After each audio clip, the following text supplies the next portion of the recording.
And we're back with another episode of the Lakers Fast Break podcast. It's Gerald Glassford coming right back at you here from Lakers Fast Break, Pop Culture Cosmos, where we cover the latest news and trends in pop culture each and every week, twice a week, wherever you get your podcasts. This week's episode, Josh and I cover the big hit in Twisters, how well it did at the box office, plus also as well, we go ahead and we focus a good amount of time on Deadpool and Wolverine and how important that movie is to the Marvel Cinematic Universe. We cover that on the Pop Culture Cosmos. So a great conversation. I hope you get a chance to enjoy it. It's now available on YouTube on Pop Culture Cosmos. And on Monday, will be available worldwide on podcast outlets and radio outlets, wherever you get your audio. So go ahead and check that out. Also, as well, of course, Joe Soros was at the Dodgers game. Wish him well and hopefully not too much sunburn. Twisters actually is getting good reviews, cool bro. And it's actually getting very positive outlook. It's a big hit. So maybe you'll give it a shot. Maybe get a chance. Up to you. But Joe Soros is at the Dodgers game. So wish him well and hopefully not too much sunburn. Check him out at Simblades with a Y.com, and of course him at Azox1947 at LakersBall.com. Plus also as well our good friends, the Lakerholics crew, Jamie Sweet, Laker Tom, and Michael. Going to give him a shout out, Michael Heinrich as well. Please go ahead and check them out along with L Rob when they're here, like they were yesterday, and then also Lakerholics.com. Our good friends also as well, Empire Jeff TV, Lakers in 5, Daniel Berry Sports Highlights, also as well, of course. Want to go ahead and check out the John Bacalian channel when you get a chance. Our good friend Stone Hansen at report_court, and Mr. John Costa, who said he will be by this week, hopefully, to go ahead and stop back in the show. He's got not one, but two great channels, Clutch Talk and Lakers Corner. Go ahead and make sure you go ahead and check that out right there for you on YouTube or wherever you get your podcast. Cool, bro. You know I don't talk about that stuff on the channels. So I've got an email. You can use that, and we'll go ahead and talk about that because, yes, I don't like to talk about those subjects on a pleasant and enjoyable entertainment channel as the Lakers Fast Break is. So, yes, please refrain from that type of conversation on the channel, if at all. It would be greatly and sincerely appreciated. But it is, of course, the Lakers Fast Break. I truly appreciate you being here. I thought I'd stop by. I got the Legend 350 hopefully joining here in a couple minutes. He and I wanted to go ahead and chit-chat. He's actually coming in just a few minutes. Thought we'd go ahead and chit-chat about Summer League. And we'll go ahead and talk about who looked good, who didn't look good, what the effects are in both ways, and also, of course, the Lakers talking about their Summer League. They finished their Summer League last night with a 3-5 record. The final game is tomorrow night. There actually is some action still left tonight. Today was the last kind of full day slate as far as it's concerned. The championship game between Miami and Memphis that is going to take place tomorrow night. Both those teams are undefeated here in Vegas at 5-0. So be interesting to see if they do pit Khalil Ware against Zach Edey. I would be interested to see if that happens. So let's not and say we did, Alan. Let's not and say we did. I'd rather not. So again, yes, I will ignore you on that. I will delete and ignore. Again, this is an entertainment channel. You want to talk that other stuff that's not entertainment, then you should go ahead and find a channel that would be best for your conversations and opinions on that, because you go down those divisive roads and I lose business, I lose viewers, I lose audience, I get nasty emails. I do not like any of that. So yes, there you go. Go Lakers. Absolutely. I should run for president. No, job doesn't pay enough for the stress level. Sorry. As a person who's not part of a political party, I will just say Xbox, I don't want the job because I already got gray hair. I would like to keep whatever hair I have left. And I know that that job is as stressful as anything out there for either side of the political landscape. So Thank you, cool bro. Very kind of you. If you just vote for us with a thumbs up and a subscribe, that's all I care about right now. I'm worried about entertaining you guys. I'm bringing joy into your lives. Want to bring happiness, information into your life, not uh, be the facilitator for a conversation that you got on some guy on the chat that went down the road. Because I already see enough chats and anger with people when they think about one way about a Lakers player and another way about a Lakers player. And I just want to bring happiness into your guys' lives. I know Joe doesn't. I know Joe just wants to go ahead and use this as a platform to share his opinion on various things. That's fine. That's Joe. That's who he is. And Joe, you can suck it, but I hope you had a good day at the Dodgers game today. So I wish you the best as well. So it is, of course, the Lakers fast break. It is Summer League. Again, it's Summer League is about ready to wind. It's winding down as we speak and to start really getting close to the finish line. There is a game tomorrow, like I said, and there's a final game going on right now.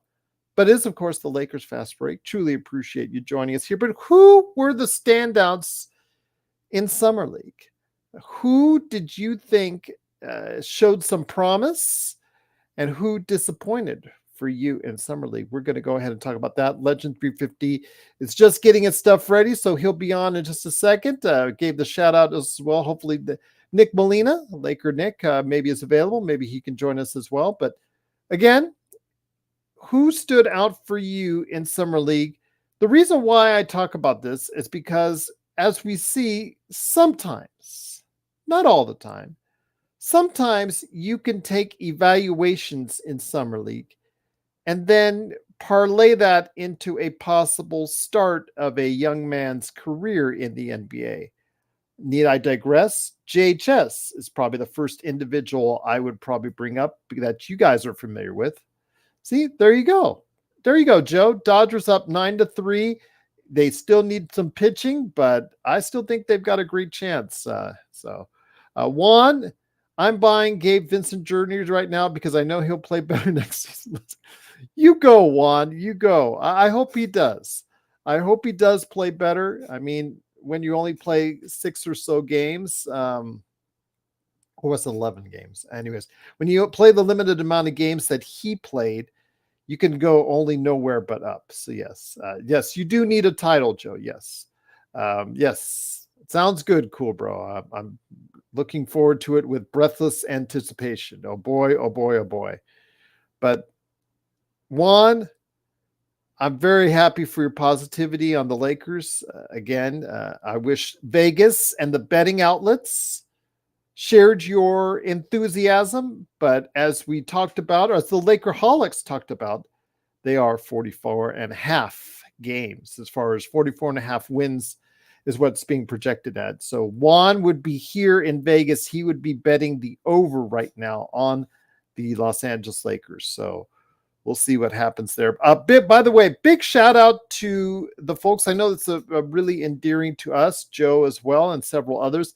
The folks at HBO's Winning Time. We were all sad to see that being canceled after its second season, but congratulations to the team of Winning Time for getting 5 Emmy nominations, including the actor who played Jack McKinney, I believe. Yes, that was very surprising that he got a nomination, but more power to him. He did a great job in that role, and absolutely thankful and happy that we got a chance to see Winning Time. And congratulations to the team and folks there that were part of it. Great show, and they got 5 nominations for it. So just wanted to go ahead and give that a big shout out to everyone out there that didn't get a chance to hear about that. But yes, 5 Emmy nominations for the folks at Winning Time. But getting back to the Summer League while waiting for Legend 350 to pop on air here. As far as for the Lakers, again, 3-5 for this summer overall, if you include the California Classic. Yes, it was 3-2 in Vegas, but they ended the Summer League on a high note, per se, with 3 straight wins. And so we were very fortunate to have that, especially yesterday where they didn't have Delta Connect, Maxwell Lewis, and Bronny James, and they still put out probably their best effort this summer in a blowout win over the Chicago Bulls. But with that said, now the Lakers fans can now turn towards the next 6 weeks, hoping that there'll be some sort of changes made within the roster before the team gets into training camp and the LeBron mini camp before that. But we will have to see if that's going to happen. But for now, we do have the Summer League still on our minds. Let's talk about what the effects are when you have a good and when you have a bad Summer League. Mind you, these are not all encompassing. Guys who struggle in Summer League, they do quite often have good seasons following, good careers following. But we saw with JHS last year and Maxwell Lewis how they both struggled mightily in Summer League and were also translating that in turn into very negative seasons and basically did not give the Lakers anything at the NBA level. And there's quite a lot of concern on the part of both Joe, myself, and the rest of the Lakers fan base community that neither of those players, even after another year's performance with Maxwell Lewis, can give us anything positive, because Maxwell Lewis still from the outside looks very shaky and does not look like, unless he's driving, can give us much in the way of a contribution. So we will see if Maxwell Lewis's career will still be with the Lakers going forward. I'm not sure what that will be if that's the case. Of course, JHS, he is still coming off the back surgery, so we don't know what we're going to be doing with that. Juan said some of Lakers fans, Gerald, want to get Wendell Carter because he's a big bruiser. Do you like him, Gerald? Well, I know they feed off of Juan. You know the fan base well. They get stuck on a name, and then when they don't hear anything come out of it, they get stuck on another name and another name. Last week it was Zach LaVine. The week before it was this guy, Jeremy Grant. You know, it's that guy. It was this guy. Wendell Carter is the ice cream scoop of the day as far as his name is out there today in Lakers circle. He's okay. He's nothing great. But for whatever the Orlando Magic would want to give to you guys for him, they would want a first-round draft pick in return, Juan. And I don't think he's worth or deserving of a first-round pick to where the Lakers have it. I mean, they would ask for maybe a top 10 protected pick. It's the best that you could, maybe offer him back. If you give an unprotected pick for him, you're absolutely insane. I don't know, Juan. He's a serviceable big man, but to me, I think his career is trending towards a backup role as opposed to a starting role. I see it trending downward as opposed to trending upward. That Orlando team has a lot of great defensive bigs already over there. They signed Goga Batazzi. They signed Mo Wagner as backups. They have Jonathan Isaac. They have Paulo Banchero, who's going to play a lot of the five anyways. Franz Wagner, who's a tall guy himself, playing the small. He could play small or power forward one. So they don't really have as much of a glaring need for Wendell Carter's. They need something to boost their offense there. So they would probably ask for Austin Reeves, or if they weren't going to give a first round draft pick, they would ask for a Austin Reeves or a Rui Hashimura. And I'm not sure if you guys want to give up that, because remember, you also have to give up money for money, because the Lakers don't have any money to give up. They don't have any money. They don't have anything to be able to give up as far as money wise, because they're right against that second tax apron. So they have to go dollar for dollar with whatever they bring back in. So I would probably say no, he doesn't move the needle at all anyway. So I'm going to say respectfully, Juan, that I think I would look at other places, whatever new fresh name, because you guys know out there's going to be another name that pops up next week. And then there's going to be another name that pops up next week. And then there's going to be another name that pops up next week. Christian Wood is better than Wendell Carter. I don't think I'd go that far. We obviously didn't see the best of Christian Wood was when he averaged a double-double for 1 year. That was 1 year. I don't think you're going to be able to see that Christian Wood ever again. He's a little bit flat-footed on defense, but if he can give us anything, that would be great, because between him and Jackson Hayes, you've seen how badly he plays on the defensive end. He doesn't protect the rim, and he's a 7-footer that's athletic, and that's kind of a sad thing that he doesn't have those instincts to go ahead and really help you out on that end. So I'm hoping Christian Wood can give us something this time around. But yeah, for what you would be paying Juan, getting Wendell Carter would not be a smart move. I just don't think you'd be a smart move. Darren says you're lucky the one guy that will argue his height until Gerald is long gone.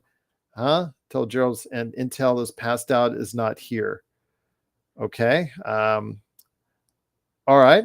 Oh, JHS better prove that he can play this year. Yes. I'll say your statement there, Darren. JHS that he can be able to play this year. But it is NBA Summer League, and the man who's here to talk NBA Summer League is a good man indeed. It is, of course, our good friend, the _legend 350 on YouTube. Check it out today, talking about anime, video games, and of course the world of sports, including the NBA. It is the Legend 350. Legend, always great to have you here. Hope you got a chance to really look into, as I did in the past few days, as far as the Summer League is concerned. I know that we're going to go into the Lakers here, and as far as in a little bit, we can go into them and really start getting into as far as our highs and lows there. But first off, how was Summer League for you as a viewing experience this year, my friend? I got you got no mic. I've got no mic on you, got no volume. So I'll let you fix that here. Just give me a holler whenever you're ready, as far as it's concerned. But yes, it is, of course, the Lakers fast break. Truly appreciate you. Stevie Wonder would pick Wendell Carter over Wood. Darren says Gerald past chats when went on and on outs players hired for the entire. I'm still not following what you're getting at, Darren. You seem a little bit angry. I don't know what that means, but okay. Gerald past chats when we went on and okay, I'm still not following you. Kurt, what's up? What's up? Great to have you here. Legend will be coming back on here in a sec. Fascination with Wendell Carter Jr. is seeing a switchable big like Bam next to AD. Plus, not a lot of bigs out there. Orlando may very well not want to deal. I just don't know what they would be asking for, Kurt. He does have some things that intrigue. He's a big body. He can stretch out the floor a little bit, but yeah, is he the guy that you want to spend a first round pick and Austin Reeves or Rui Hashimura on? Probably not going to be able to get by on that. I don't think they would take D'Lo because if they had their chance to get D'Lo and they didn't want to get D'Lo in free agency, so it would probably be Austin Reeves or Rui Hashimura because you have to take dollar for dollar back. So yeah, it's a problem right now. So we'll see. Deep Purple says, good to have you back, Deep Purple. Haven't seen you in a while. Gerald, if you were LeBron, would you take your son into the league too? I know I would. Well, the opportunity is there. Yeah. I would be real with my son though. If that's the case, if it was my child, I'd be real, evaluate them and tell them, I don't think you're ready for the NBA, but if that's where you want to go, I will try to get you the best opportunity to succeed as possible. I mean, we've seen that he's just not ready. 13 points in the Summer League game against Summer League competition it's not great, guys. It's not great. It doesn't stand out in any way, shape, or form. There's guys that are getting 13 points in Summer League that won't find a job in the NBA. But we were stuck with him for 3 years, maybe 4, depending on if the Lakers pick up that 4th year. So the thing is, we got to go ahead and bear with it. So yeah, if it was my son, of course, you care for your children. You try to get them a job. LeBron's a billionaire, so it's not exactly really have to rush to go get him the job. I just would have advised him the smarter path would have been to stay in college. Through the Wire says Bronny will never be ready. I'm on your side, Through the Wire. I just don't think that he does have a game right now that's going to translate to the NBA. I just think that guys are going to go and at him hard continuously because of who his dad is. I don't think they're setting him up for success. I think they're setting him up for failure, and it's going to be hard to watch. And Joe's going to be here rubbing it in their face every time it happens. There's going to be that one hallmark moment, as what Joe would say, is when LeBron and LeBron get back together and have that magical game, few 30 seconds together that they're on the court just to make history, and then you got to realize then we're stuck with Bronny, and there you go. But Legend, great to have you back. Are we okay now? Can you hear me now? Legend, are you there? Legend, can you hear me? Can you hear me? Can you hear me? Let's still trying to get Legend on there. Lifted Trick, great to have you here. Legend, can you hear me? I can hear you, Gerald. I can hear you, but you can't hear me. Uh-oh. So I can hear you, but you can't hear me. That's not good. So we'll keep at it, everyone. We'll keep at it. I sent him a note, said he's going to keep at it. But it is, of course, the Lakers fast break. Truly appreciate it. Xbox, always great to have you here. Lifted, salute to hopefully we can get Legend on the air. Will Jeannie ever sell the team, Sky Dweller? That's an excellent question. But you got to think, okay, when it comes to Jeannie Buss, who is she going to pass it off to? Is she going to pass it off to her younger brothers, as far as Jesse and I forget the other Buss's name, the guys that are the scouts, the kids that are scouts, the ones that are not, everybody's at their throats after, her younger brothers, her younger siblings. Maybe she will pass it off to them. I really think, though, that she is going to hold on to it. This is a moneymaker for her. It's always going to be a moneymaker for her. I truly think, though, at some point in time that everybody is going to be going gaga over the toilet bowl, aka the Intuit Dome of Steve Ballmer, and they're going to say, "Oh, that's such a great place. That's such a great place. We're going to move our concert over here. We're going to move this over here. We're going to move that over there. We're going to move this over here." And then what the problem is with that is that she's going to ask for her own building, and whether or not she gets it, obviously that's going to be up to the state of California and the city of Los Angeles if they want to go ahead and do that. But Bloodhound says right now the Buss trust is split amongst 6 kids. It is. She has the controlling interests, but yeah, getting them to agree on anything, I agree with you, Bloodhound. Yeah, if she wanted to sell the team, if she wanted to sell the team, my guess is that all of them would want to sell the team and just cash out. My guess is that she would hold out longer than anybody on selling the team. So that would be my opinion on that. So I'm looking forward to seeing if how well that this organization will do after LeBron years, because how much does LeBron have a window left? I still say it's 3 seasons. I think he's going to try and hang on to Bryce. I know what you guys think, that he's a worse player than Bronny, et cetera, but I have a feeling he's going to force him in, get him shoehorned into the league either which way, and that he's going to end up playing with him as well. But that's just my opinion. I could be wrong on that. We'll see. Obviously, it's health willing, but he could find himself 42 and still be playing with not one but 2 of his sons at that point in time. Yeah, he's a 3-star recruit. I don't think he, I don't know. Depend again. Bronny was never really. Bronny was a 4-star recruit. I think he was like he was like at the edge of the top 50, I think, in high school. So yeah. Xbox says it's laughable we even talk about Bronny, man, insane, the pre-R machine. Yeah, it, Xbox. And that's what I mean, I talk about it with you guys because it is part of the Lakers machine. But it is kind of annoying that we've been spent so much time, so much energy on Bronny James. And it's been really disappointing that that's the case. So, but I will say that he is who he is. He is LeBron James' son. Here in Las Vegas, I've told you as well, coming into Summer League, he was a major part of their marketing campaign.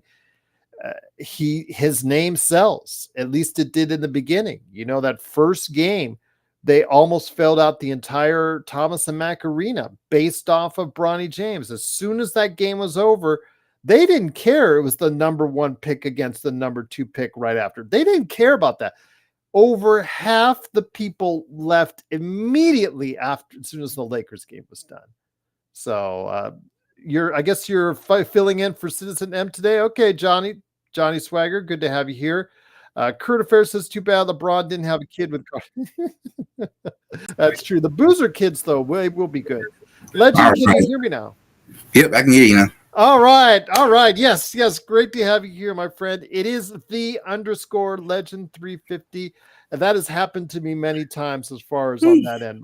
Yes. So I'm great to have you here, my friend. I wanted to ask you and read a question I asked you before when you first came on. How has your viewing experience been overall in Summer League this year? Well, I will say I didn't get to watch a lot of games, dude. I've been like only in and out on vacations and stuff. But what I had a chance to saw, it was pretty interesting seeing what this year's draft class, what they can do was. I can say I can understand why they said this draft class was on the weaker side. I can see that, but it's been a pretty good little showcase. I feel like there's some hidden gems up inside this class, just like I can't think of his name, the Reeds guy. Yeah. Yes, I agree, absolutely. And I think the player that people are talking about the most, I'm talking about the first year players. The second year players, you should be dominating. You should be Julian Strother scoring 28.5 points a game. Good. Jaime Jaquez Jr., 26 points a game. Brandon Miller, he came in for only one time. He got 23. I mean, that's nothing. That's absolutely nothing. Jaden Springer, who you've seen now for several years, he should be scoring 23. But it's the Stephen Castles of the world who are scoring 22 points a game. That, to be for a guy that people are very questioning on, they'd say if he can get his shot right for San Antonio, watch out, he could make them a whole lot better, a whole lot sooner. Your thoughts on Stephen Castle and his performance in Summer League? A really good pickup for them, and you pretty much hit it right on the nail on the coffin, Gerald. If he can get that shot together, that's it. I think they're really going to have something. I think they're going to jump more and more into that contender talk a lot sooner than people think. They already got the bona fide star. He's there. He's ready. Just building around him now. And then you got Chris Paul to mentor him while he's coming toward the end of his career. Castle's going to be ready. Don't get me started on the Chris Paul mentoring thing. Oh my gosh. It's I don't know how well you can take that, because his mentoring has run him out of certain places. I'll just leave it at that. But I know there were some other great performances by second and third year players. Scottie Pippen Jr., big shout out to him. He didn't make it as a Laker, but he seemingly has found much better fortunes with the Memphis Grizzlies. Gigi Jackson as well. But the guy I want to talk to you about, there's actually two. One of them is for the Lakers, but two of the highest scoring averages in Summer League was one by Dalton Connect. And we'll touch on Dalton here in a second, but Reed Shepherd. And it wasn't just the scoring, the fact that he averaged 20 a game, my friend. It was the fact that he actually distributed the ball. He looked pretty good on defense for a guy that is a little bit shorter. He's like, I would say a little tall, or right around the size of Bronny, around 6'2", 6'3", listed as 6'3", probably around same thing as Bronny. But the fact that he looked extremely comfortable out there. I saw him live. I saw him against the Lakers in Summer League. And I said to my daughter, I turned to her after watching just 5-10 minutes of him, said, this guy is a keeper. This guy could win Rookie of the Year. We talked about how weak a class this is and how a guy like Stephen Castle can flourish. I understand Houston has a lot of guys that they can throw out there that are going to eat up minutes. But my God, if they give Reed Shepherd a chance in that lineup, watch out. He could be the Rookie of the Year. Your thoughts on Reed Shepherd? Because he's really, really looking good early on in Summer League. When I watched him play too, just from watching on TV, I was like, my God. This kid. he's good at everything. He is skilled. When we talk about, because I was talking the other day about Davis Bertans and Landry Shamet. Why are they not in the league anymore when those guys hit 38 to 40% shooting? It's because they're not skilled at doing anything else. This league has transitioned to, okay, it's great that you can shoot, but we need something more from you to stay on the floor. And Reed Shepherd can do a lot of things on the floor from what I saw. And it looked good. He looked like somebody that was playing that had like 2, 3, 4, 5 years of experience out there on the court. And that is invaluable. A guy that can come in as a rookie and play confident like that. I mean, that's something you need, especially when the young rookies coming into the league. And for a team like Houston that's already starting to flourish, starting to come, because of much as I hate to admit it, they was on my Warriors tail for that 10th spot. Yeah. I already thinking they're gonna be better this year, and look what they're finna bring now. Finna get better and better. Absolutely, and I know he did get beat by Reed Shepherd when they went 1-on-1. It was like, oh my God, this is the Lakers draft pick. Watch out. But after that, Dalton Connect started playing really good. Started playing. It's not just the shot. The shot came and went, but the stroke really looks good. Overall, he shot decently, but he averaged 21 points, ended up averaging over 21 points a game in Vegas. But it was the passing. It was the other things. If he can get to the defense to the point where it's passable and not be a matador on defense, I keep arguing with Joe on this because I just don't think he says he doesn't care about one side of the ball. I think if he can stay on the floor and make his defense passable, Dalton Connect could become a big-time player as well. Possibly. I definitely agree. I think you just got to get the defense up. Just make it, like you said, passable. And he'll be on the court a lot. I really been thinking the more I see Dalton play, the more he was definitely a steal for the Lakers, that he dropped that low, becoming more of a steal. I agree with you there. And I just think when it comes to Dalton, I think, again, it's how well you utilize him, how well you showcase him. If you utilize his talents, run him off screens, he is going to be a gunner. I think he's going to be someone that, again, can be really consistent from beyond the arc for you. And I really see that the stroke is going to be there really quickly. Some of the other guys that are out there, Bud Harrington, M-Easy, you really did good with Bud Carrington out there, I believe for the Washington Wizards, because everybody's talking about Sarr. He will be in our disappointments here coming up here in a second as far as the guys who didn't look quite as good. Thank God Hawks didn't get him. Yeah, Bud Carrington was picked up by the Washington Wizards, and he really looked good. Your thoughts on Bud Carrington?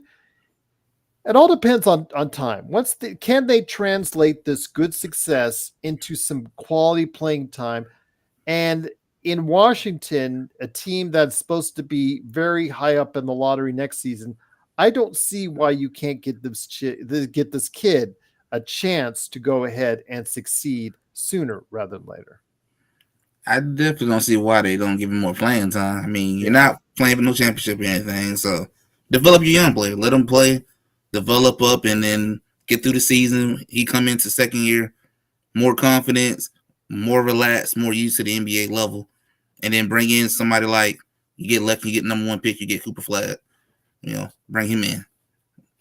Absolutely, and I think that's what Washington's plan is. And it's so funny because people were talking about, oh man, they stole Lakers. They stole Jonas Valanciunas from the Lakers and all that. Well, Jonas is on a 3-year deal. He's going to be on a losing team. He knew when he signed that contract, he's going to be traded before the end of that contract, before the end of this year, most likely to whatever playoff performer. He knew that. He's just cashing in, and I give him credit for that. But Washington does have, I think, a pretty good future going there. M-Easy said Jared McCain, the TikToker, deluxe that he is, he looked good initially in his time in Philadelphia. How big of especially on a team that in Philadelphia where you had to piece the entire team together this offseason, do you think he can get some run on a team that has some pretty high aspirations? I mean, I think he can get some good little run coming off the bench. I mean, he ain't gonna be no starter, I know that, but he's supposed to get some good playing time off the bench and fill in where they need it. He should be the feeling something for Philadelphia. Okay. So that because I'm asking because he is somebody that I think can make a contribution sooner rather than later. It all depends again on how Nick Nurse will utilize him, but I think he's someone that did look good for your Atlanta Hawks and your Golden State Warriors, two teams that you follow closely. Obviously, Atlanta with Zachary Richichet, limited time out there in summer league, my friend. But the time that he did spend out there, what were your thoughts on how he did? He looked like he's somebody who can really, really help us out. He looked pretty good in the few games I sat there and really watched, and then I watched some of his highlights just to see how he What do you looked. see from him? What do you see when you see him out there? What are you looking for?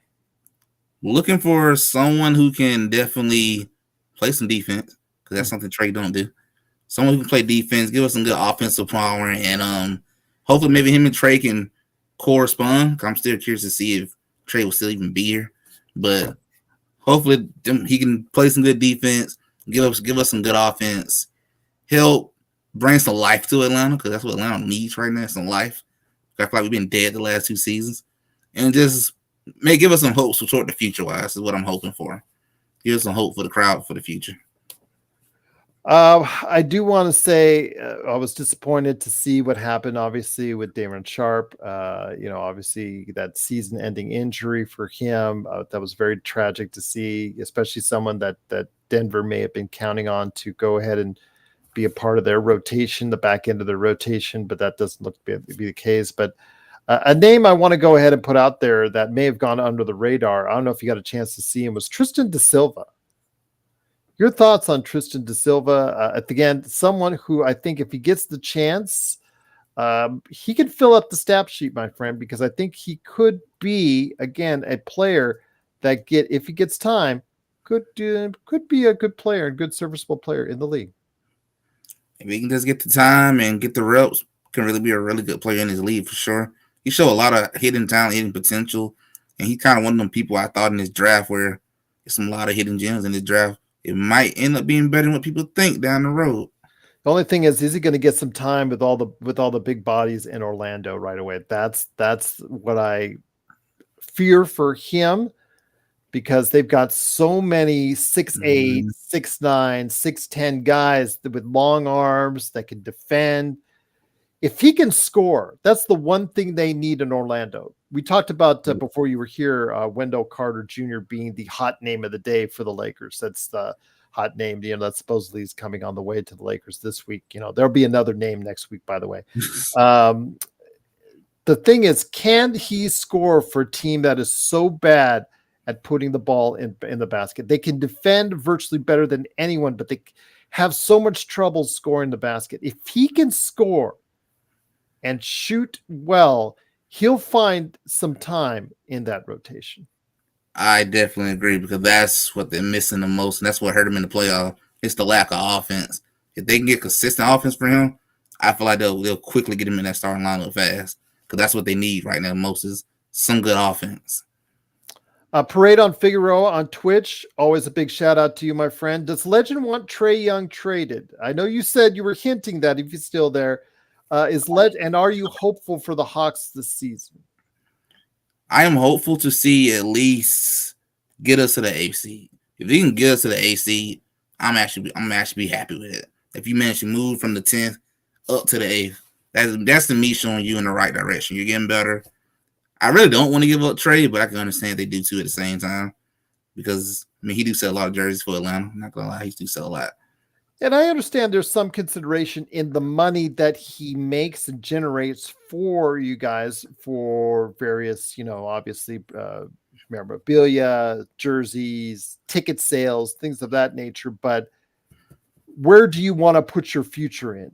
Is it with Trey? Is Trey on a different timeline now? Because he's not, remember, he was a 4-year college player. So right away, he is not on the same timeline as other rookies. So he is not a young man anymore. He is already in his prime. He's 26, I want to say. 26. Yeah, so he's not the young guy that is on the same timeline as a Jalen Johnson or now Zachary Richichet. Even Oyeka Okongwu is still, probably closer to the guys I mentioned or than Trey Young. Is it the same kind of timeline for you guys? Do you think it's just maybe time to just go ahead and get the best deal you can for Trey and just go from there? Well, I would definitely say, like you said, he's not getting any younger. He's Because getting you older. talked about eighth place. This is Right. what we talk about the Lakers. We're talking about sometimes seventh, eighth place, ninth place. For the Lakers, I understand because they don't have a draft pick to look forward to next season. So they really got to go ahead and do the best they can this season. With Atlanta, they could make their fortunes with the Lakers draft pick, make some fortunes out there to start off with. But with Atlanta, is shooting for eighth the best path forward for the Hawks? Possibly showing improvement, but at the same time, I look at it too as, well, Cooper Flat's coming to the league next year. Maybe we can luck up, be bad, suffer for one more year, and let's try to squeeze Cooper Flag in the Atlanta jersey and then just take off. That's also out there as well. But I thought about it as well too. Though trades has a lot of value still on him. You could get rid of him now and just move toward the future and move on from the Trae Young era and hey, just get what we can get from him and build on while he's still valuable. Yeah, because I think that if you guys did a quick rebuild, you traded Trey, you got your picks from there, especially if it was one for next year's draft, you would have two at least going into next year's draft, and then a really, really, really good draft over the next 2 years, actually, what is projected to be. That would be a good way. Again, when I heard you say the words, you were hoping that the Hawks could get that team in eighth place. And I'm just thinking to myself, that's, I mean, we're talking about where the Bulls are at. You're talking about where, all these teams like the Lakers on the other side of the realm, they're projected for 44.5 wins. That's right around eighth place. That's not a high bar to set. That means your team is not going in the direction that is best for your franchise. Yeah, it's not the best goal in mind. I know this team's still not good enough to at least get out the play-in. It's still not good enough. Darren, Jay Huff played well for Orlando. I still think that he is going to get another shot. He actually ended up on Washington, the Wizards. He ended up playing for the Wizards, I think, last season. But yeah, he was on Orlando Magic summer league team, and he did look good. He shot from the outside. He blocked shots. He is still a little bit slow of foot, but I would have I think he has a better chance to make it in the league personally than Colin Castleton, to give you guys an idea. But it's close. Both guys are close. And Jade's a little bit taller too. But I will say this, though. It is the Lakers Fast Break. It is the Legend 350, _Legend 350 on YouTube. Always great to have him here. It is Gerald Glassford. Thanks again for watching and listening. Truly appreciate it. I know before we go ahead and hit to some of the disappointments, I wanted to talk to you about someone that M Easy dropped in earlier in the chat. Someone who I've kind of been a little bit hard on as far as his play before he got into the draft, and that was Matas Buzelis of the Chicago Bulls. Didn't look great yesterday, but the games before he looked a lot better.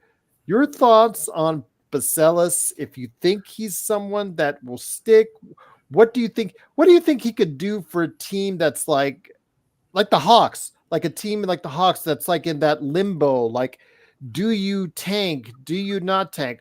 What do you think Buzelis can do for a team like the Bulls? I mean, Mike can give him a little life. I mean, when I watch him play, I can still tell he needs some developing still, but he can come give him some life and give him a little young impulse off the bench and all. But I will say, still need some work. Still need some work on him. Yep. Easy, both Timberwolves players that they draft. Dillingham's killed it earlier today, and Terrence Shannon Jr., a guy I said for everyone to look out for after he got his, he was cleared of all charges.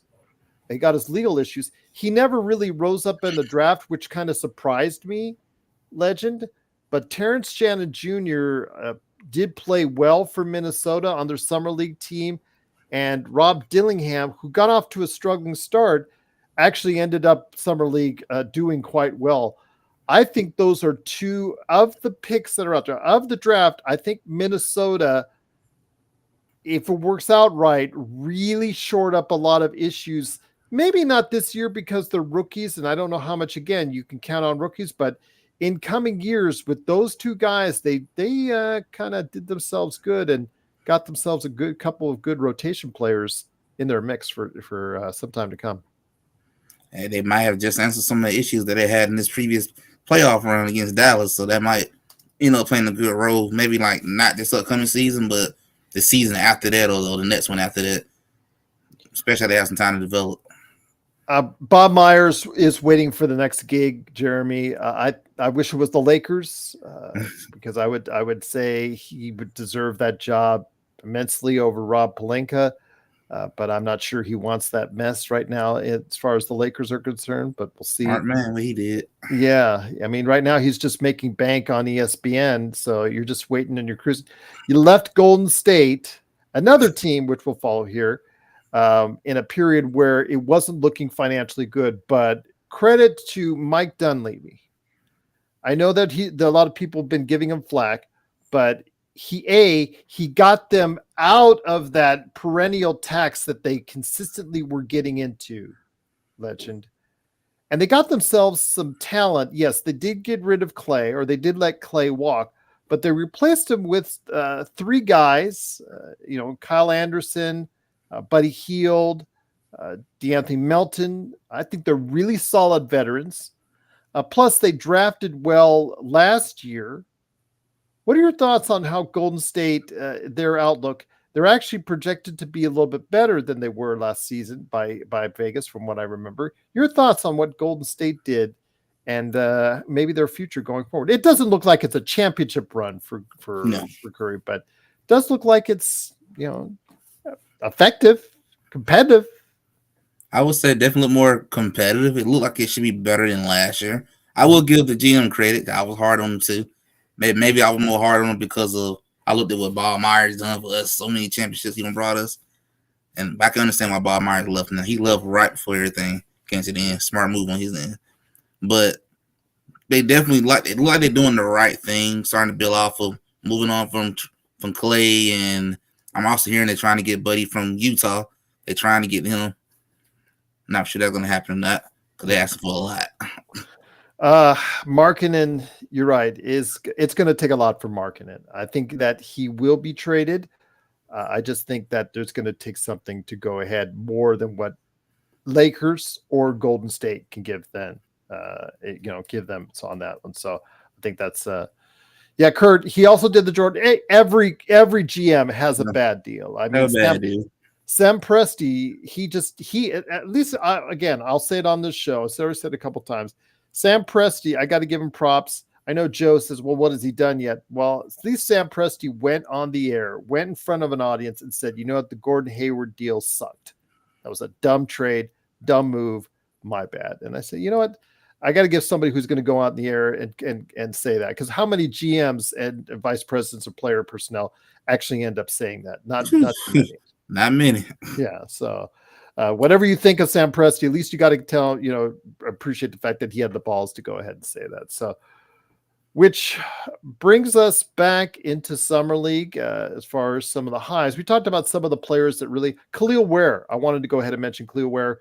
I'm hoping tomorrow night I will tune in and be able to see Khalil Ware versus Zach Edey tomorrow night, because Zach Edey, he played well in the one game in Utah, got injured, slight injury, illness, something like that. So he hasn't really played as much since. Khalil Ware dominated in the California Classic. He's played okay in Vegas, averaging about 17 points, 8 rebounds. Your thoughts, my friend?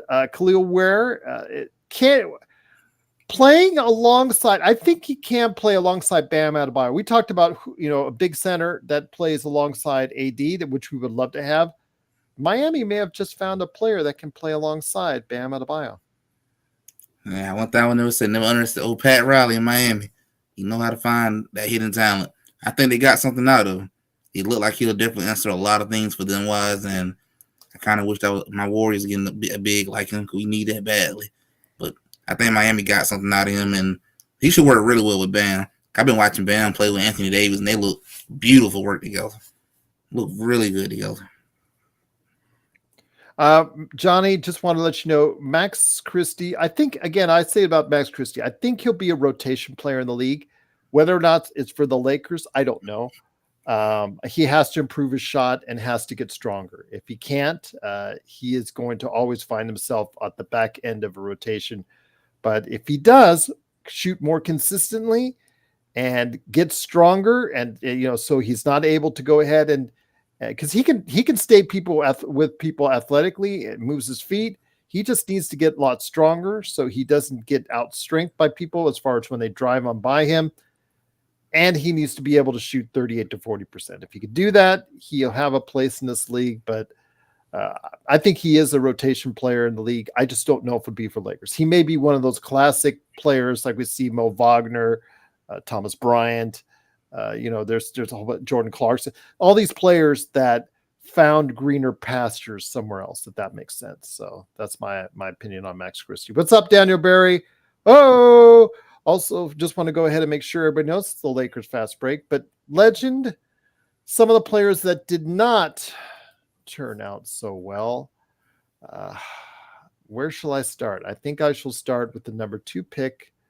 It's been much talked about. I'm not sure it's entirely his fault, and that's Alexander Sarr. The reason why I say it may not be entirely his fault is that I just think that they have this fascination of sticking him outside. They did the same thing in Australia. They played him outside a lot. They had him chucking up threes. I just think that him shooting the three is a bonus, and that you should actually get him close to the dunker spot, run him on pick and rolls, things of that nature. I think he's very athletic. Take advantage of that.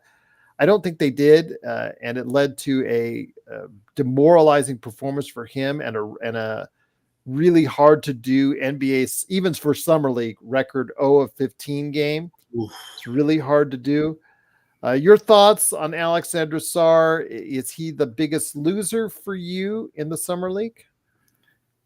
I might have to say he might just be with that performance of 0-15. I don't think nobody did that bad in the Summer League, and that's pretty rough being a number 2 pick. And it was tough to watch. I watched the highlights of that, my friend. I didn't watch the whole game, but I went back and watched the highlight. It's just where they positioned him, and just maybe it's one deal where they say, you know what, the coach said, just go take shots, because sometimes in Summer League that's what they will tell players. They said, I know what you're good at. I know what you're not. Go do what you need to do and just take shots. Just take shots. Just go ahead and wherever the chips fall, they do. Nope. Just chunk them up and hope something go in. Yeah, it's Summer League. So again, they're going to give him plenty of burn. It's on Washington. He is the number 2 draft pick. He is going to get plenty of burn, I think, as far as out there. I don't think he will be at a loss of opportunity. If he fails, it will be because he doesn't get the guidance or he just doesn't have it, which is strange because I thought he had it when I saw him playing for the Australian team here locally here in Henderson. So I'm interested to see how his game develops, or if that 0-15 will hang over his head, because we've seen with some players. Summer League is different, my friend, and I've been there, going there for well over a decade now. In fact, this is the 20th year of Summer League. You go there, and sometimes you take these players, they just passed off. Okay, I shot 30% in Summer League. No big deal. I'll just go to camp and I'll start playing a lot better. Spider Mitchell, I think, struggled here in Summer League, if I remember correctly. And then we all know what happened with that. But then there are other cases like JHS last year who struggled mightily. Maxwell Lewis struggled mightily. Those 2 players were not able to be effective in Summer League, and that translated over to poor seasons on an NBA court. For these young guys, talk to me a little bit about your thoughts on Summer League as far as how it can affect a good performance can affect positively, and how a bad performance can affect negatively these young men. Because remember, these are young men. These are 18 to 22-year-olds, most of them. Most of them are still just maturing. They're still trying to understand about life. Right. And sometimes these performances can stay with them for quite a while. I would definitely say it can affect you both negative or positive. It can either give you confidence going the season, you're feeling good about yourself, knowing that hey, I played pretty well against halfway the level NBA like level, so I can feel like I can do this. But it can affect you negatively and make you go into to time for NBA season to start. You go in feeling less confident, feeling don't really got much belief in yourself. So it can go either way. But the one thing I think I hope a lot of rookies take from the summer league is just getting a taste of what it's like to be close to the NBA like level. It's not completely NBA level, but it's close. And I feel like that's what the rookies really need to take out of it. And don't let your performance, whether it's good or bad, make you think this is the end of the world or this is how it's going to be. Because nothing is ever going to compare to the real deal until you step out of it. Very well said, my friend. Excellently said. It is the underscore legend 350 on YouTube. Before we head on out, my friend, you know I got to talk about it as part of the Lakers, what we do here. This is the Lakers Summer League. They finished on a run, won their last 3 games. Last game did not have Maxwell Lewis, Bronny, or Dalton. Let's start off with Dalton. He's obviously the high bar for what the Lakers did in Summer League. Got off to a little bit of a rough start. The shooting was never, didn't materialize to the point where I was hoping it would be, but the scoring mentality, the opportunities were there for him. He got a ton of minutes. So funny because they load managed him twice, not once, but twice. I thought that was hilarious that you're load managing 18 to 19-year-olds already. Both Bronny James and him got load managed. I thought that was, again, just we're load managing 19-year-olds, legend. Why? I don't know why we're doing this, but okay, whatever. But, getting back to Dalton, I saw some signs. I saw some signs that he can contribute, not just the fact I think he's a heady player. I just think the fact that he has a stroke if he gets hot. I think he can become a good shooter in the league. As someone who is not a Lakers fan per se, but someone who can see things more objectively on Lakers personnel, your thoughts on Dalton Connect and how he did this summer? I think he had a pretty good summer. He showed a lot of potential that is there and showed that you get to defense, he can really be a key contributor for the Lakers, can play a major role for them going to this season. To me, he looks really good, and I really want to ask the other teams, what were y'all thinking letting this man drop? But I think it was a really good steal. I can't think what NBA player said that too. Somebody said that as well. That he's going to be a steal. I just think he's a good guy. The thing was, when the cameras were off, I got to see him, as I said this story already. I got to see him after the game against Houston, and the fact while Bronny went back to the media room and he had like 30 reporters hounding him and all that, he was out near the baseline signing autographs, meeting with fans, taking selfies, meeting with his mom, I believe it was, that I saw, giving her a hug and whatnot. That's the kind of guy that you can say, you know what, I relate to that. I relate to that on a personal level, and really appreciate the fact that he's going to put in the hard work to get it done. At least I hope he does, but I hope he can take this as a positive, especially after the way he finished up, because he finished up pretty good. Finished up as one of the highest scorers in the summer league with about 21 points a game average. He got plenty of opportunities to look. So I definitely think, legend, that he can take this as a positive. Now, whether or not I think that it's best for him to be given a starting role, et cetera, I think that's something we'll have to see in camp. I do think he needs to get an opportunity. I think it's best if he, in the best case scenario, if he plays like it, which I'm not sure he will. Again, prefacing, because I know that I'll have Rodell coming after me if I don't say that. Prefacing, if he plays at that level, I think it would be better if you could actually eventually start him and then have Austin coming off the bench. But again, that's possibly in a dream world right now. But seeing it starts with Summer League, and I think it looks like it's going to be a pretty good one. I think so. I think he's going to play a good role this upcoming season, and he's gonna make a lot of teams really regret that they passed up on him. Before I ask you my question on Connect, and then we get to Bronny, Kurt's asking, what do you think his Connect's floor and his ceiling? I think his ceiling is as a gunner, as I don't want to say Klay Thompson because there's only one Klay Thompson, but I think a guy that can start as a 6'6" guard that can get 17 to 20 a game shooting 40%. Mm-hmm. That to me, I think is a good ceiling. As a floor, if he struggles with his shot, Kurt, he's not in there for his defense, as you and I both saw. He is a matador at times on his defense, and that was against summer league competition. So that concerns me. I know it doesn't concern Joe, but it concerns me. If his shot isn't following on a regular basis and he shoots 32, 33%, 31%, then it may be a problem and he may find himself out at the end of his rookie contract. So that's the floor and ceiling. What is your floor and ceiling on Dalton Connect? I would definitely say probably about the same. I think he has potential to become a really good starter. I won't say too much Klay Thompson because he ain't got the defense, but yeah, I don't want to say because, like you said, the defense would be where to stop. Yeah, so I could say maybe like a JJ Redick when he played, he'd be a good shooter, good starter wise for someone. Very good. And I would say the floor is about like you said. If you don't get the defense up, you be out the league. You got to play some defense in this league.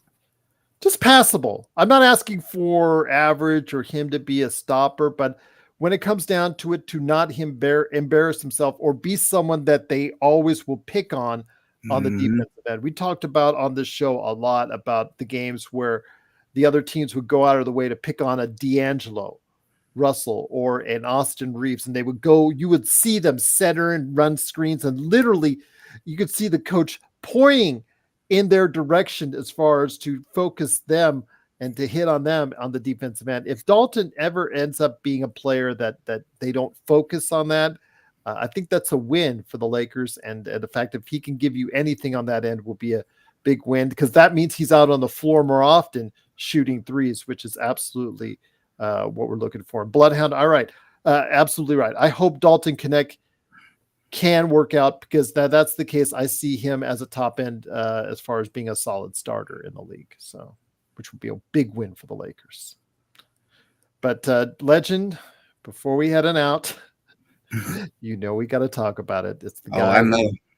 He's on the digital billboards that popped up as I'm driving on the freeway. It was so funny because, Zachary Ricochet is in the corner on one end and Stars on the other end. And there's Bronny right in front, the second round draft pick.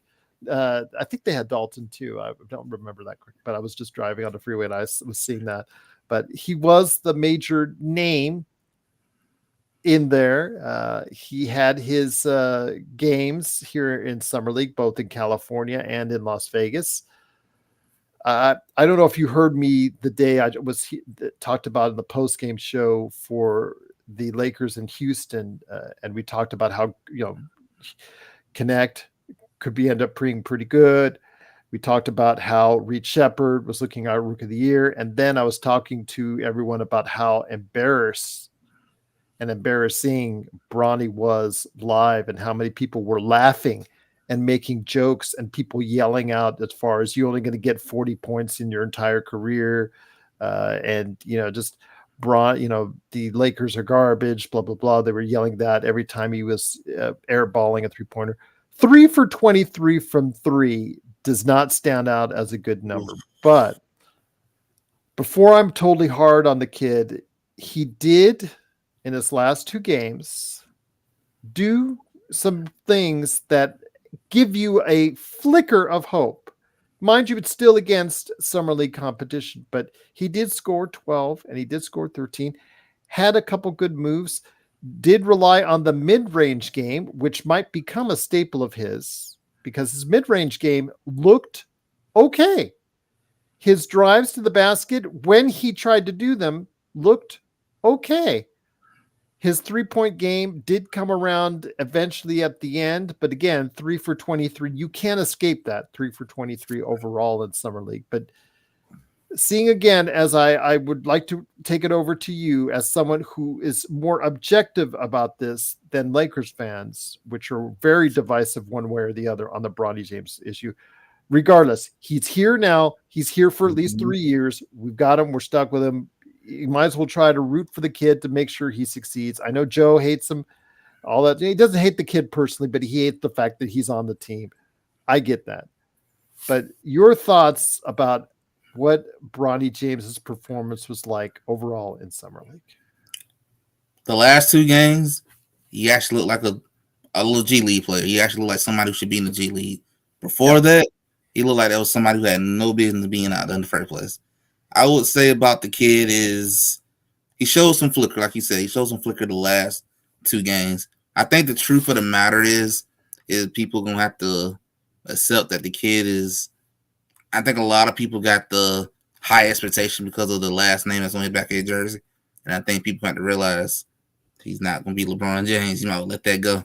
And I think for him, he should want to go to the G League and play with a little less pressure, a little less spotlight off your back, so you can go develop some and not go through what you went through in the summer league. Because I know the kid won't say it, but I know it had to been rough to go through what you went through the last several games. People were laughing, audibly laughing, and I know he heard them on that day because I was there the day he shot 0 for 8 from 3. It was terrible. It was awful. I really felt bad for the kid because you could hear it throughout the arena, people laughing, people groaning every time he put up a 3. It was sad. It was like the Russell Westbrook groan when Russell Westbrook, who will now be doing it for Denver, throwing up a 3 and people just groaning because they already know the result of it before he even takes a shot. I really felt bad for the kid, but again, more positive on the kid in his final 2 games. I'm going to say this: he will go as far as the player development team in Los Angeles will take him. I mean, people talk about player development. How good really is player development? Well, we're going to see how good player development is because the Mm-hmm. kid is not NBA ready right now. Like you said, he is at probably at best G League ready right now. He will play. If I was the Lakers, I'd play him the first game, have him in there in the fourth quarter to make history, that hallmark moment that Joe talks about, then send him to South Bay. Immediately send him to Nope. South Bay, have him play the entire year there, where, like you said, he doesn't have to play in the spotlight. Nobody is getting really mad at him. Nobody's really, just go ahead and let him develop, let him take as many shots as he can, et cetera, et cetera. But again, we will see how good the Lakers player development is Mm-hmm. based off Bronny. We haven't seen anything yet out of JHS and Maxwell Lewis, so I have my concerns, but we will definitely see how good it will be because it's not like he won't get the attention, Legend. It's not like he won't get coaches or the available. He will always have the coaches right there talking to him. He will always have the coaches. He will always have the video department showing him anything he wants to succeed, to help him succeed, he will get in LA. It's up to him and up to how good the development plan is for him, which will get him hopefully to that next level eventually and become a rotation player in the league. Yeah, this is really gonna show what the development plan looks like. Because when we looked at what Bronny did the first few games, and then the last 2, this is gonna really show us just what that development plan can do. 1 year from now, I want to see how much better and improved does he becomes. Because I know the first game, like you said, is go and get the history out the way, and after that, get him out of here, get him to South Bay, let him go, get all the shots, all the deep, do what you gotta do to get better, and But come it's back. also he'll be right there, South Bay. It's close by El Segundo. They'll be right there at the UCLA Health Center. He'll still have access to the Lakers coaches. And I know that the Lakers coaches, JJ Redick and all that, I'm sure some attention, if not a lot of attention, by at least one or two coaches. Lindsey Harding's name came up. She was the G League Coach of the Year for the Sacramento Kings G League affiliate. She obviously will probably be paying a good bit of attention to Bronny. Bronny is this organization. The Lakers have to be committed to giving him every opportunity to succeed. They put themselves as a deer in the headlights. It's up to them to go ahead and be able to run to safety now, because if they don't, guess what? They'll be right in the middle of the headlights when they get squished because of all the media attention will be on them if Bronny becomes a failure. So, yes, I understand he's the number 55 pick, but and that I've said for the last 9 out of 10 55 picks have not made it in the league. But still, this is a different circumstance. A lot of people now, there's an expectation on Bronny to be able to be a player in this league. It's whether it's right or wrong, fair or unfair, there's a lot of expectations for Bronny to be able to make it in this league. Yeah, as soon as I hate to say it, but when he got that last name, that was it. When LeBron became what he became, that's what people expect out of you now. And I also still think if he would have just waited one more year, went back to college, then came out next year, I don't feel like things would have been this bad or this rough on him. But he jumped out into the shark, so gotta try to swim through it now. He wanted, whether he got the best advice, wrong advice, he wanted to hear. That's up to you to determine. I know that Joe and myself, we've already determined our feelings on it, but he's here. The decision's already been made, and you might as well make the best of it. He is taking up a roster spot. He's not going away anytime soon. So the Lakers have got to do what they can because he's still young. His biggest advantage is his youth because he has a lot of time to get rid of any bad habits and to be able to try and develop to see if he can become a player that can be a rotational player in this league. So we'll see. Johnny, yeah, he got a golden parachute. I agree with you. I'm not going to sit here and tell you differently, but I felt really bad for him. It was really bad to see, but again, give him credit. He played better as the games went on. And in those final 2 games, he played like Legend said, at a adequate G League level. Didn't stand out, didn't get 20, 25, 30, like, the standouts in the league get, but he got at a level where he didn't embarrass himself like he did previously. So hopefully that's a step in the right direction. But Legend, it's been great having you here. Once we got all the bugs worked out, you're just tremendous as always. Hopefully you're coming back on soon, but that's up to you always when you can drop by on the show again. But before you do, where can people check out as far as what you are all about at _legend 350 on YouTube? Well, that's one announcement I do want to make. You'll be able to find me on a new channel very soon. I'm going to start a channel that's just completely all on NBA talk, NBA sports. I'm going to make a whole new channel and start from scratch the way I really want to, so I can just focus on building NBA talk completely on up, as well as WNBA. I got a WNBA video that I'm holding out that I want to do on the new channel. So I definitely want to I'm gonna definitely announce the new channel when I come back on, and I'll share it with Gerald first, so he can share it with everyone else as well. Absolutely. I can't. As soon as you give me the link, I will share that. I put your link anyways, _legend 350 on every video that I do in the description. So I can't wait to go ahead and add the new channel in there and get you going, my friend, because I truly appreciate all the great work you do. Been able to catch your stuff since we first met, and I'm feel very fortunate in doing so. So, but Legend 350, man, just great to have you here. You got to hit me up soon so we can talk NBA. August is coming, quiet time.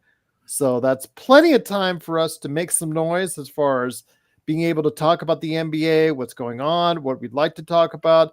I'll start doing my previews as far as covering all the teams. And I definitely want you here to cover a team preview or two for some of your most beloved teams. But yes, definitely want you here for at least the Atlanta Hawks. But remember, you can come on anytime you want and stop by and share your thoughts on the NBA at any time, my friend. And Kurt, thank you for the big shout out for Legends channel right now. Appreciate it, Kurt. Yeah, absolutely. But yeah, Kurt, roster spot is the main thing that bothers me, especially when we don't have. Yeah, Rob Pelinka, man, that's a whole nother episode altogether, and you know how we feel about him. But once again, it is _legend 350. Please support him today and support him as soon as he gives me the link for the new channel. Support him on that new channel as well. Yep, the old channel will be pretty much gone. He's completely fresh new. All right. Well, when that gets updated, you let me know. But again, Stop by whenever you can. You always can hit me up on the old-fashioned email. So please hit me up anytime you want, anytime you can. And please, everyone out there, like and subscribe. Give us that thumbs up. Subscribe if you haven't already. And always make sure that you're part of what we're doing here. I've got another great interview tomorrow. Braxton Reynolds, he hit me up. He's the guy behind the Oklahoma City Thunder and what he covers with them. He's going to be by to go ahead and talk about the OKC Thunder and the Los Angeles Lakers as well. Legend may be back. Well, there's this week. Whatever you want, my friend. You're always welcome, man. Yeah, I'm available all week this week. I ain't doing anything. All right, I might hit you up. I might hit you up sooner rather than later. All right. So that's a challenge. I'll take you up on it, my friend. But it is the Legend 350. Please go ahead and hit him up while he has that channel up right now on YouTube. Legend, always great to have you here. Looking forward to continued conversations with you and continued conversations on the NBA with or without Joe Soro. Always right here at the Lakers Fast Break Podcast.